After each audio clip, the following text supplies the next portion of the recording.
dia a todos e a todas, né? Porque tem bastante todos e todas. Eu tenho 33 anos de experiência com magistério, né? Na educação. Não pareço, né? Talvez com essa idade, mas comecei bem jovem. E sou formada em pedagogia, sou supervisora escolar, né? Atuei como supervisora escolar na rede estadual de ensino aqui em Santa Catarina por 30 anos.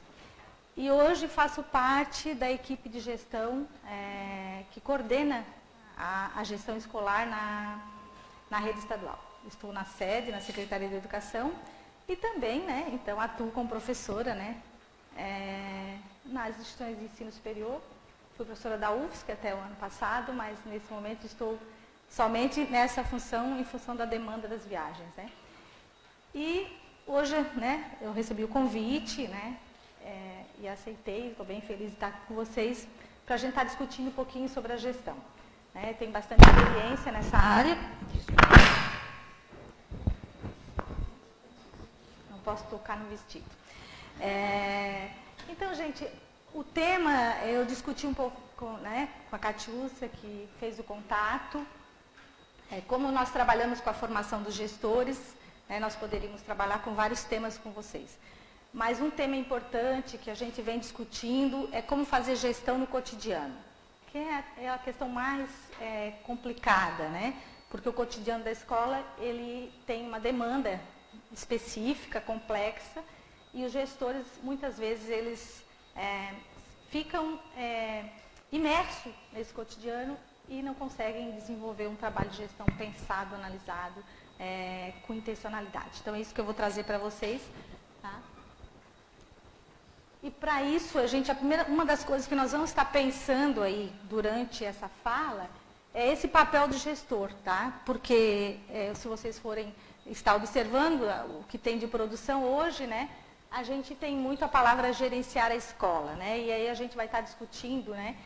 Esse papel do gestor dentro das escolas tanto públicas como particulares, em todas as redes, né? Que papel é esse, né, de gestor? Será que ele é um gerente? Então, gerenciar a escola de forma articulada, com a comunidade, essa é uma questão que nós vamos estar abordando aqui, porque nós vamos discutir a gestão democrática. Então, um dos pontos importantes, né, dessa fala é como se faz uma gestão democrática nessa perspectiva de envolver a comunidade e envolver todos os docentes, todos os alunos, todos os pais, tá? E mais importante ainda, é como que eu faço isso a partir dessa cotidianidade. Como que eu faço isso a partir da utilização também de instrumentos que me possibilitam olhar para esse cotidiano. Daí eu vou trazer um elemento importante, que é a avaliação institucional, tá? Então, uma das questões também que nós vamos estar verificando é essas articulações, tá? Articulações estas que nós precisamos pensar. Se nós estamos na educação, e aí eu vou estar discutindo a educação básica, tá? Nós precisamos pensar quem são os sujeitos que estão lá, né? E aí eu vou trazer esses elementos também.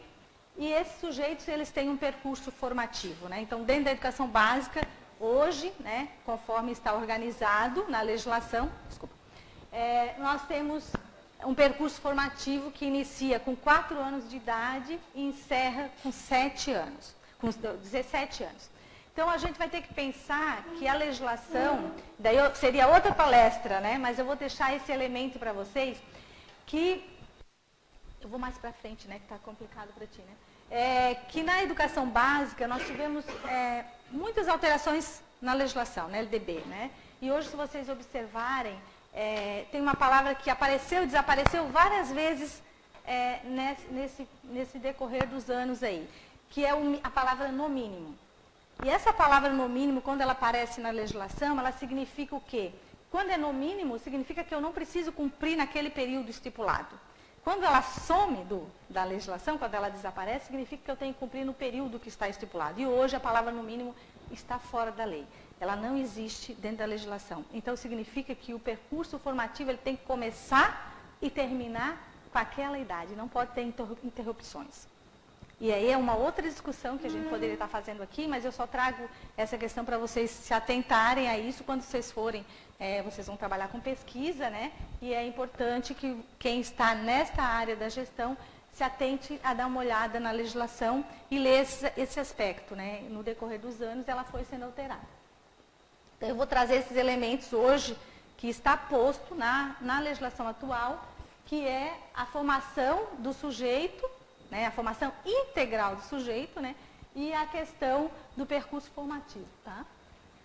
Então, o que nós vamos... Nós começamos por onde? A gente começa que nós precisamos discutir como que a gente inclui dentro da organização da escola, e aí cabe à gestão organizar isso, essa discussão da formação integral do sujeito. E aí eu vou trazer...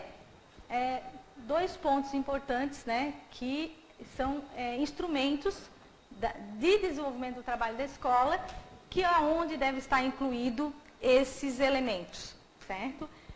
Que é o plano de gestão escolar. Então, eu não sei se vocês já ouviram falar disso, mas em todos os estados, na maioria, né, para não dizer todos, os estados do país, nós já temos projetos de leis, temos decretos, temos organizações em secretarias estaduais e municipais que já envolve, para que o gestor possa ser gestor, ele tem que ter um plano de gestão. E em Santa Catarina nós também implementamos essa legislação, hoje é um decreto, tem um projeto de lei ainda em discussão. Então, para que o gestor possa atuar como gestor e ser escolhido, ele tem que ter um plano de gestão, é obrigatório. Então, por isso que eu trago o plano de gestão como um dos elementos, tá, que organiza esse cotidiano, e o outro, então, é o projeto político-pedagógico, que, com certeza, todos vocês conhecem, quem é da educação, né, conhece, certo? E aí a gente vai estar pensando um pouco também que, dentro da organização da escola, o papel do gestor, tá, ele tem que estar sempre pensando, como eu vou aperfeiçoar esta relação da construção da escola, a partir do olhar do cotidiano, né, através desses instrumentos, plano de gestão e projeto político-pedagógico, tá? E aí eu vou trazer alguns elementos para vocês. Eu acho que eu vou passar para o lado daqui, porque eu sou sou canhota, sou destra, e daí eu estou lendo o contrário. Tá bom aqui? Posso ficar? Então, gente, eu vou trazer alguns elementos que são importantes, que um gestor, ao assumir uma gestão, é uma das questões que ele precisa olhar, ele precisa estar atento.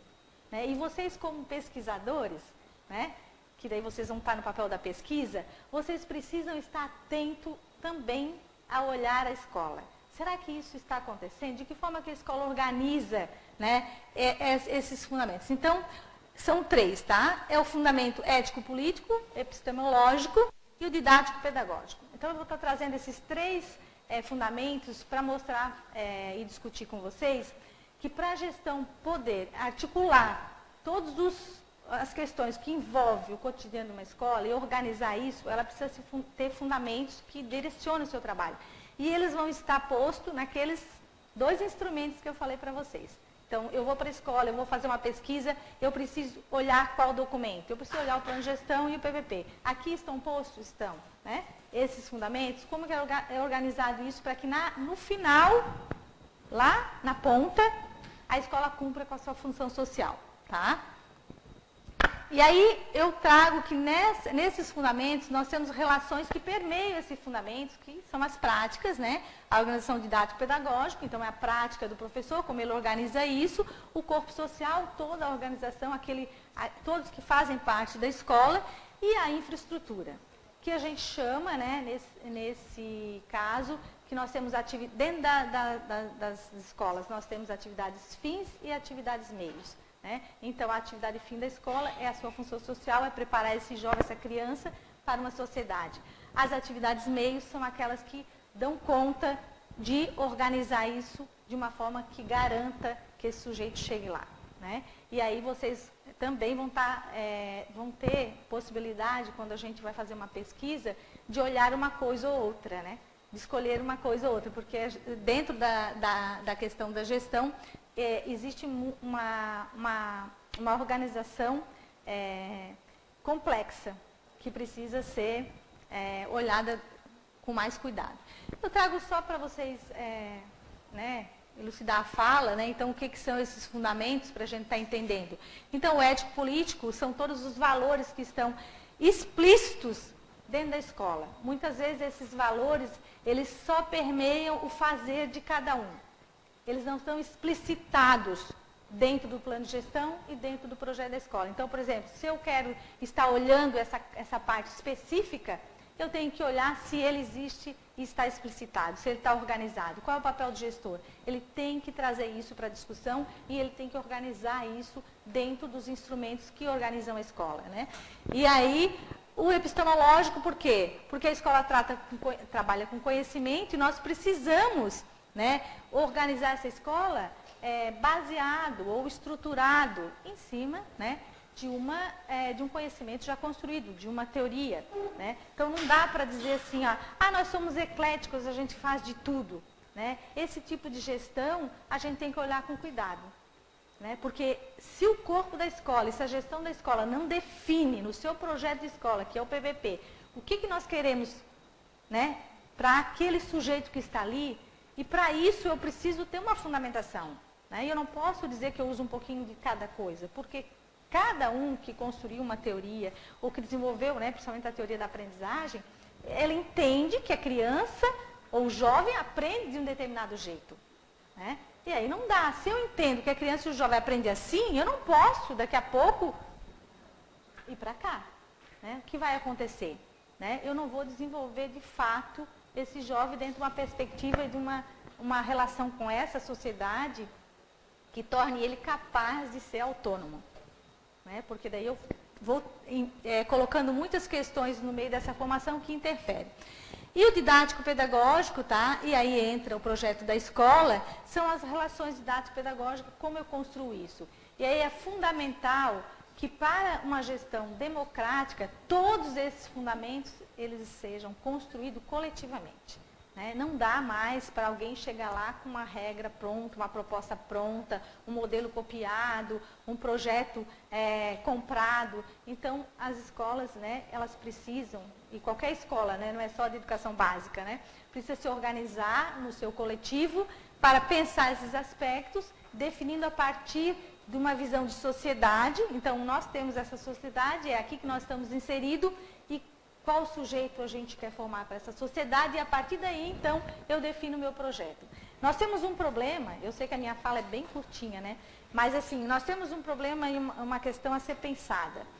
Projeto político-pedagógico, hoje, como ele está organizado, ele não é projeto, tá? Ele isso eu posso afirmar, eu estou afirmando porque eu estou na rede, eu faço pesquisa nessa área, e projeto é aquilo que a gente anda debaixo do braço, né?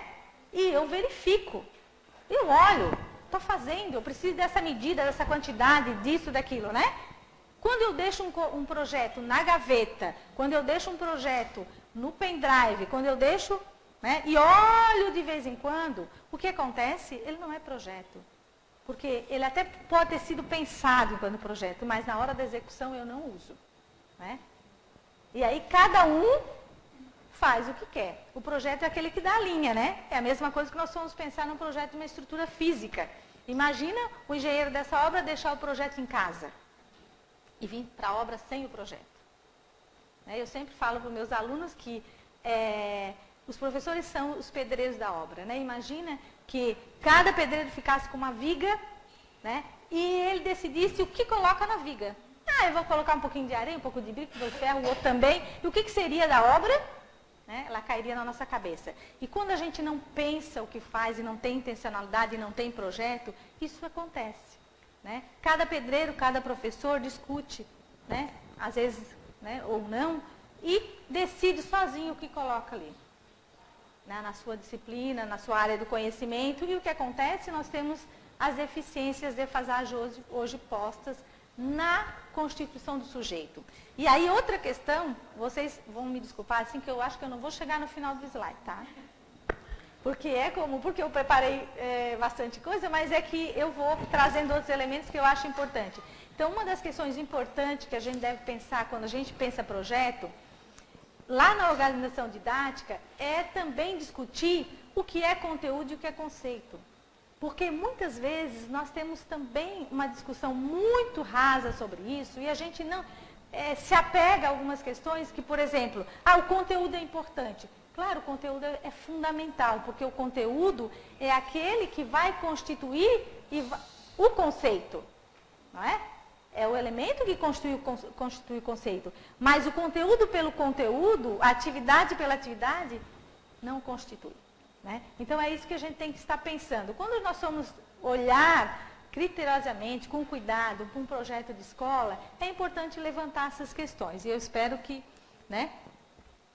E daí eu vou trazer a questão assim, ó, se nós vamos pensar o projeto, eu já trouxe essa questão, mas eu vou aprofundar um pouquinho. Nós temos que pensar para qual sociedade, né, e o que esse jovem, né, representa. Porque muitas vezes nós ignoramos, por exemplo, que as pessoas fazem percurso. Né? Cada um de vocês está num percurso da vida de vocês, certo? Imagina agora eu dizer para vocês, não, para a tua vida, porque tu não tem condições de continuar. Porque eu estou avaliando que tu não tem condições de continuar, tu vai parar. Isso existe? Não existe. Percurso é percurso. Eu começo e termino. A escola tem uma questão a ser discutida. A escola manda a gente parar, né? Para, tu não está dando conta. Para, tu vai voltar aqui, ficar repetindo, né? Várias questões aí necessárias a serem repetidas, porque tu não está pronto para continuar. Na minha vida, não. Eu ganho um filho, eu não estou pronta para ser mãe. Mas eu tenho que continuar sendo mãe, eu não posso parar. Né? E o que eu faço? Eu vou aprender a ser mãe, eu vou aprender a lidar com aquela criança. Eu vou lá e consigo um emprego, eu não estou 100% preparada. Mas ninguém vai dizer, a não ser que na seleção, mas depois que eu entrei, as pessoas vão me ajudar a continuar o percurso. Então, essa é uma discussão posta hoje na educação básica. Tá? Por que a lei definiu de 4 a 17? Não tem parada. No percurso da vida não tem parada. Né? E a escola tem que dar conta de preparar esse sujeito para dar continuidade. Como nós, no percurso da nossa vida, vamos procurar ajuda e vamos, né, nos preparar para dar conta da continuidade. Né? Então, essa é uma discussão importante e quem se interessar por essa área de pesquisa e quem quiser dar uma olhada nisso, é um ponto bem importante a ser olhado. Bem interessante de mexer nessa questão, né? Para pesquisador isso é muito gostoso, tá? E aí, né, a gente vai estar pensando, a escola tem um papel, né? E o papel da educação básica, né, é esse que eu falei para vocês, tá? Então, nós vamos estar pensando, que o percurso formativo na educação básica, e aí, esses são elementos para vocês poderem estar pensando o que a gente pode estar olhando. Ele tem que dar fundamento para a vida, tá? Então, que se chama a base, né? Educação básica é a base, então ele tem que dar fundamento para a vida. E como é que a gente dá fundamento para a vida? Será que quando eu digo que você não se apropriou adequadamente de um determinado conteúdo, né? Uma quantidade, né? Que nem dá para medir, mas a gente mede. Eu estou dizendo para você que você não tem base para dar continuidade à sua vida? É uma pergunta a se fazer. Né? E é bem interessante se fazer. Então, o que é a base?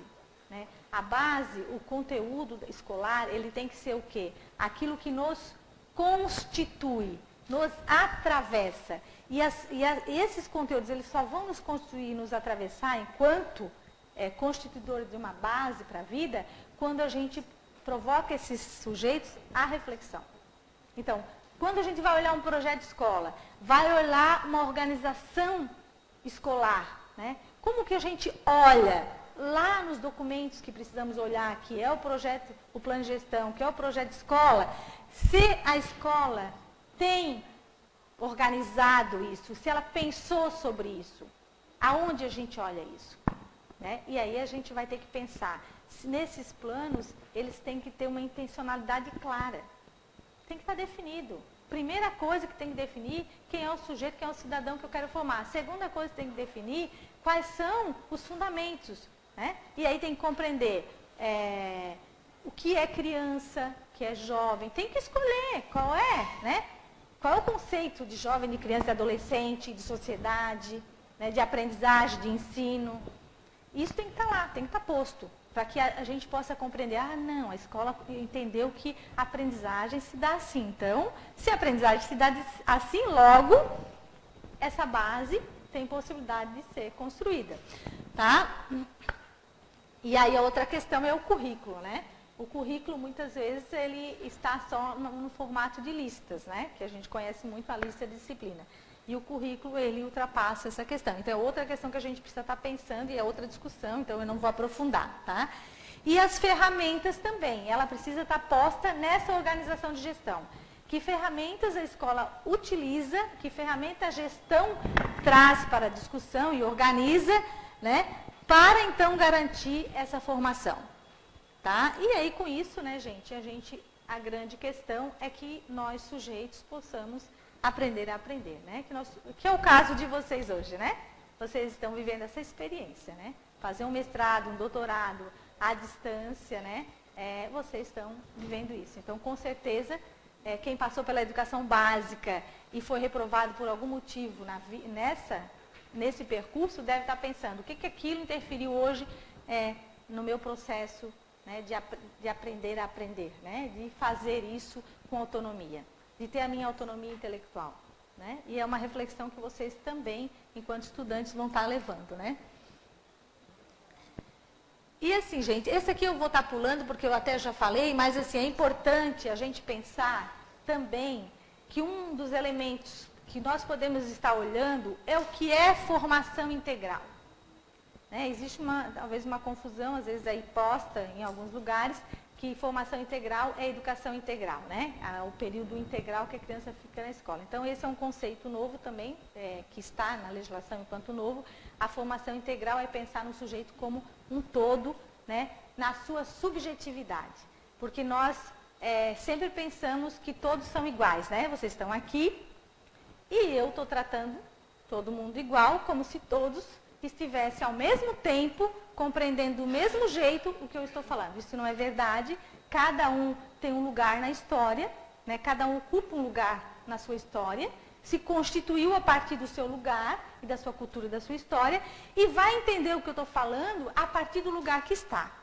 Então, se a gente fosse fazer um debate, a gente ia perceber claramente que cada um iria estar compreendendo e expressando o que está, né, a partir da minha fala, o que é a realidade da escola, a partir do lugar que está. E nós ignoramos isso, regressão, mesmo que a gente insista em dizer, né? Passou não, né? Tá aqui. E aí eu vou trazer uma possibilidade, de tantas outras, eu escolhi uma, que facilita, ou que, né, possibilita realmente, de fato, que a escola possa estar se enxergando, que é a avaliação institucional, tá? Então, eu trago esse elemento como um elemento importante, porque quando a Catiúcia falou que era mestrado, que vocês estão fazendo pesquisa, e que é uma área nova, né, avaliação institucional, né, a gente sabe que é uma discussão que vem acontecendo aí nos últimos anos, mas implementada aí pelos governos, né, também, e aí é uma questão interessante, porque a gente pode estar pensando, tem as avaliações em larga escala, que tem todos os seus objetivos relacionados às políticas, à implementação de políticas, né, e tem a avaliação da escola, e a escola se autoavaliar. Então, o que eu estou sugerindo é que, ao olhar para uma escola, uma coisa importante que deve ser olhada é se a escola se autoavalia. Em que momento vocês se avaliam? Em que momento vocês param para se olhar? Olhar a sua realidade, olhar a sua clientela e olhar o que estão fazendo. Então, eu trago como uma possibilidade, tá? E quando a gente vai pensar essa avaliação, nós precisamos pensar que ela tem que envolver todas as dimensões que constitui a escola, pedagógica, física, financeira, administrativa, e que tem que envolver toda a comunidade escolar. Não dá para a gente, só nós avaliarmos. Vamos avaliar a escola, a gente reúne os professores e avaliamos e damos conta. Não, porque o olhar, ele é mediado por aquilo que eu já falei, né? Pela nossa Constituição, pela nossa cultura. Então, o que acontece o olhar do professor e o olhar do aluno, e o olhar do pai. Né? São lugares diferentes. Né? Eu, como mãe, eu tenho um olhar, porque eu estou olhando através do meu filho e através dos resultados. Eu, como aluno, tenho um olhar, eu estou olhando através das relações. Né?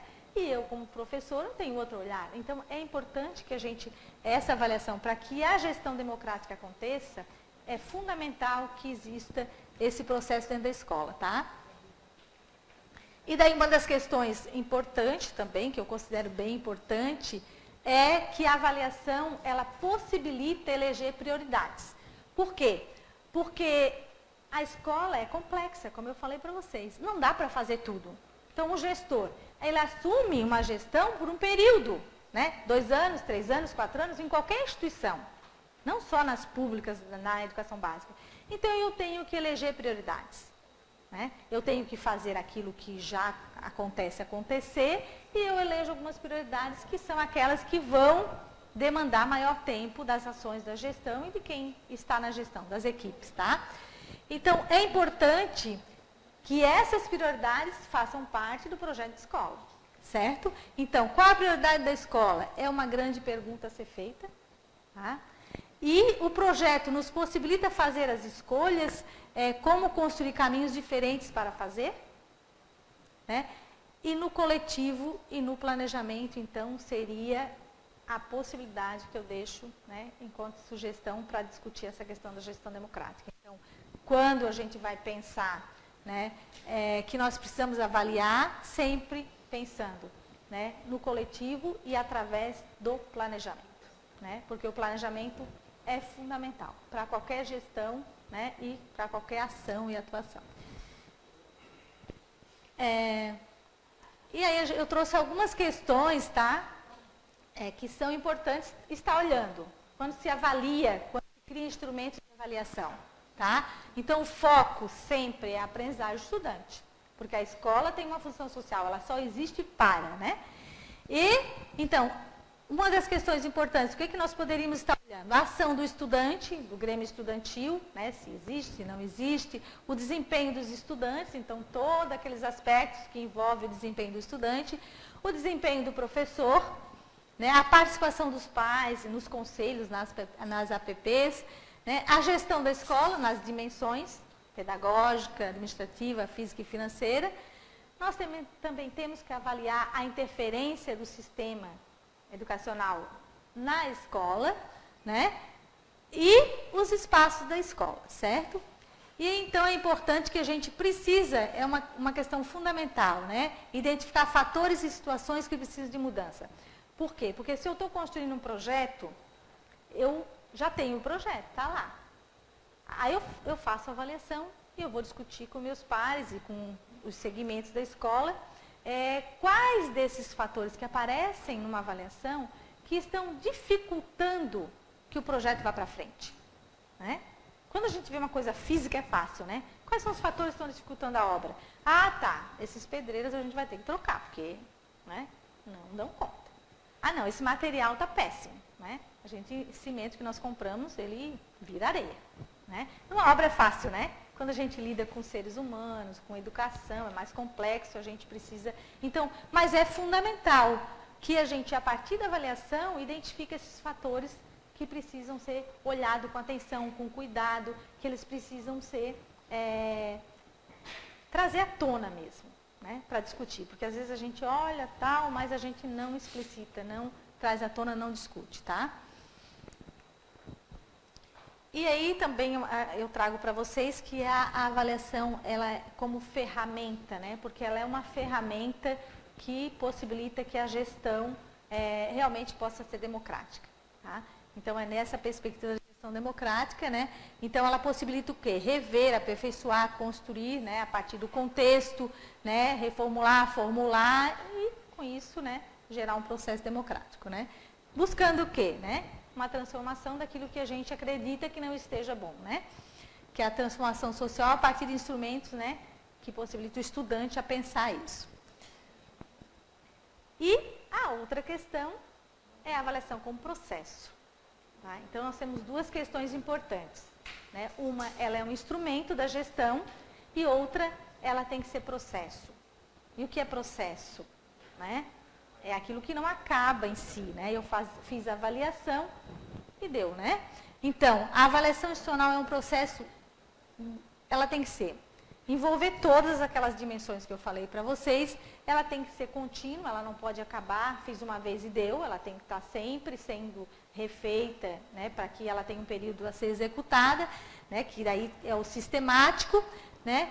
Legítima por quê? Porque ela tem que ouvir a todos, e não somente um determinado grupo, ou só o conselho escolar, ou só a equipe de professores. Ela se torna legítima quando ela realmente é feita e ouvindo toda a comunidade escolar, que daí envolve a participação, né? E também uma coisa que a escola às vezes tem dificuldade, e a gestão também não faz, né? Que não é uma coisa comum, é a avaliação envolvendo os agentes internos e externos. O que é um agente externo à escola? É a comunidade que não é a comunidade escolar, né, que não é o pai, né, o aluno, o professor que está inserido na escola, mas a comunidade local, externa, que também trabalha com a escola, que também está envolvida com a escola e que dificilmente a gente escuta. É o Conselho Tutelar, é o Ministério Público, hoje muito envolvido, é o posto de saúde, né, que hoje temos as redes, né, que contribuem com a educação. Né. E aí, muitas vezes a gente não tira um tempo para também, nesta avaliação, ouvir esses agentes que fazem parte do processo e às vezes tem um olhar também, né? Porque eles estão num lugar, o lugar da saúde é diferente do lugar da educação e é um lugar importante para a gente ouvir. Ver como é que eles percebem a nossa relação com a criança, quando a criança vai lá ser atendida no posto, né? E aí esse material, tá? Essa citação é do curso Progestão, vocês, né? Pode ser que conheça ou não, mas é um curso que foi oferecido e ainda é oferecido, né, em um outro formato. Tem um material bem interessante, quem tiver interesse, ele está online, disponível no site do MEC, e tem toda a organização da escola. Que vocês precisarem saber de qualquer forma. Então, se eu vou fazer pesquisa nessa área, é importante conhecer esse material. Ele ajuda muito a focar a pesquisa, porque ele vai direcionar, vocês vão perceber, tem isso na escola, tem isso, então eu vou poder construir esse foco. Tá? E aí eu vou trazer, nessa visão de processo, né? Então, é a compreensão contextualizada e contínua, então nós precisamos ter essa compreensão, então ela tem que possibilitar isso, né? Envolvendo a todos, tá? E com atividades que todos possam estar presente, que eles possam compartilhar e discutir, certo? E aí, eu acho que eu até vou chegar no meu tempo, Cátia. Respeito da identidade da escola. Então, o que a gente pensa sobre isso, né? Reconhecer suas características, seus membros e o local onde está inserido. É uma questão bem importante também, que deve estar lá presente, né? Por exemplo, reconhecer as características de uma escola situada no centro de uma cidade, uma escola situada na periferia, uma escola, né, tem características diferentes, a sua clientela é diferente. E isso tem que ser olhado com cuidado, com atenção. A gestão de uma escola, ela não é igual.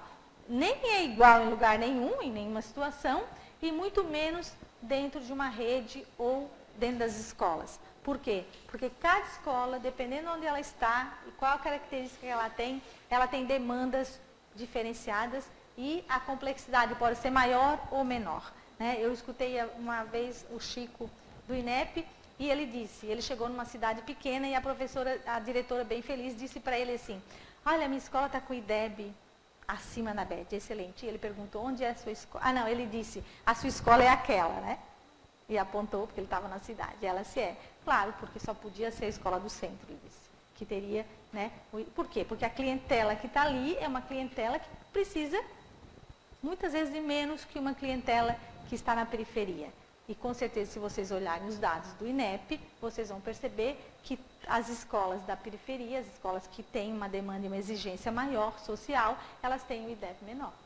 Então, por isso que as notas do IDEB hoje, elas não têm mais avaliação só da nota, né? Ela tem todo um cruzamento, né, com a avaliação social para entender que as questões sociais interferem na aprendizagem do estudante, né? E já está comprovado e a gente, né, tem que discutir isso. Então, a gestão que pega esse tipo de escola, né? E aí vocês que vão também pesquisar, né, dependendo para vocês forem tem que ter esse olhar cuidadoso, né? Porque muitas vezes nós pesquisadores, né, e a gente sabe disso, vai para uma determinada realidade e nós às vezes crucificamos, né, determinada situação porque a gente acha que todo mundo tem que estar no mesmo lugar, fazendo a mesma coisa do mesmo jeito, né? E aí é importante para vocês que estão na pesquisa reconhecer a característica da escola, seus membros e o local onde ela está inserida. Isso é fundamental para a gente entender por que determinada situação. Porque quando a gente vai fazer a análise, né, de tudo que a gente colheu de informação, nós precisamos pegar subsídios, né? Nós precisamos fazer leituras que fundamentam essa compreensão, né?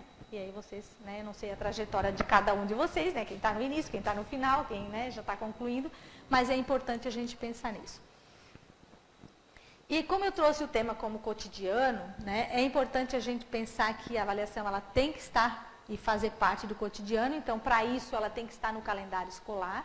Então, quando nós vamos olhar uma instituição, nós vamos avaliar uma gestão, ou analisar uma gestão, ou analisar essas práticas de gestão, uma das questões importantes a ser olhada é o calendário escolar, né?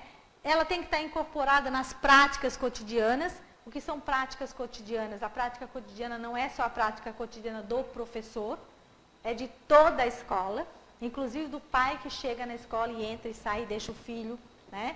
É do aluno, né? Então, todas essas práticas cotidianas que fazem a escola acontecer, que fazem o processo funcionar, ela precisa, né, ser olhada. E, então, nas instituições dentro da escola, que são os conselhos participativos, né, dentro desses conselhos toda a organização, que também os grêmios estudantil, e nos processos pedagógicos e no processo de gestão. Então, vocês imaginam, né? A avaliação institucional, ela, como parte do cotidiano, vocês percebem que ela tem que abranger muitas questões, né? Questões que envolvem realmente o cotidiano de uma escola e a construção desta escola, né? Porque a escola, ela não está dada, ela é construída. É igual a nossa vida, a vida não está dada, nós construímos todo dia quando a gente acorda e toma decisões, né? Vou tomar café ou não vou tomar café, né? Vou fazer isso ou não. Cada escolha que a gente faz quando a gente vai caminhando no decorrer do dia, vai constituindo a nossa vida, né? E muitas vezes a gente faz escolhas erradas e volta atrás, muitas vezes, né? E é assim. Então, a escola, ela se constitui também assim, né? A partir de um projeto, né? Que é o projeto da escola, que é o PBP, e ela vai se construindo. Mas se a gente não tiver um foco nessa construção, uma linha, né, definida coletivamente, essa construção pode ficar capenga, né? Porque daí cada um vai botando o que quer, porque é diferente quando eu estou construindo a minha vida, é eu, né?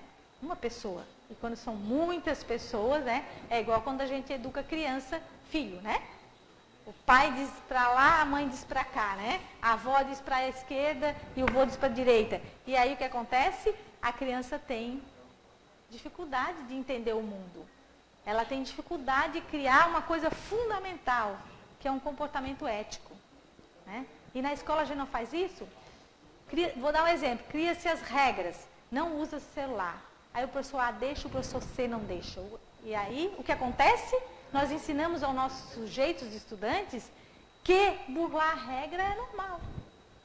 E depois reclamamos que a sociedade é corrupta, né? Se nós ensinamos corrupção desde pequeno, né? Porque a corrupção começa no valor ético, né? Naquela linha que a gente não vê do comportamento dos seres humanos, nós sujeitos, é ético, um comportamento que eu tenho que saber o que é certo e o que é errado. E se existe, né, e eu defini coletivamente que essa é a regra, né, tem que ser cumprida. Errado ou certo, né, é uma outra discussão.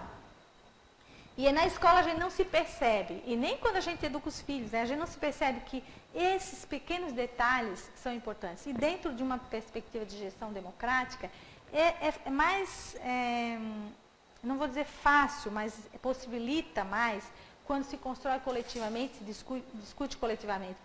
Porque já vou abrir para o debate.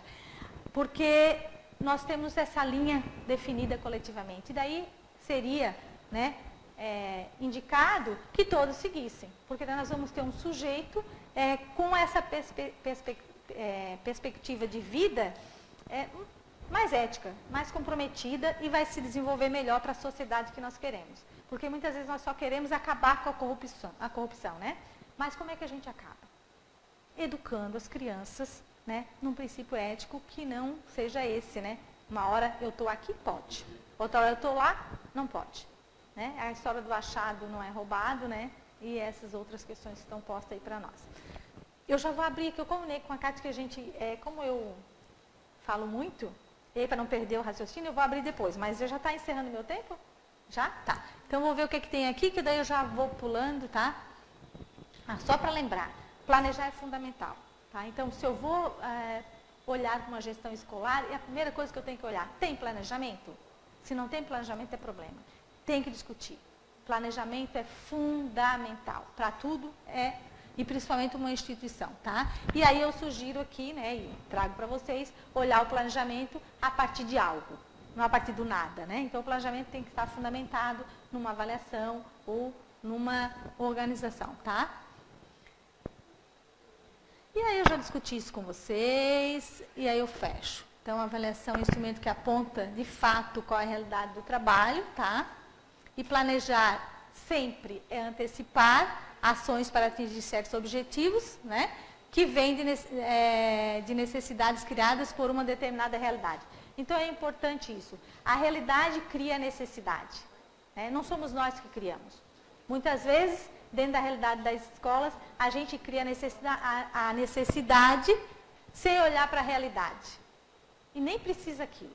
Nem precisava fazer. Mas a gente criou aquela necessidade.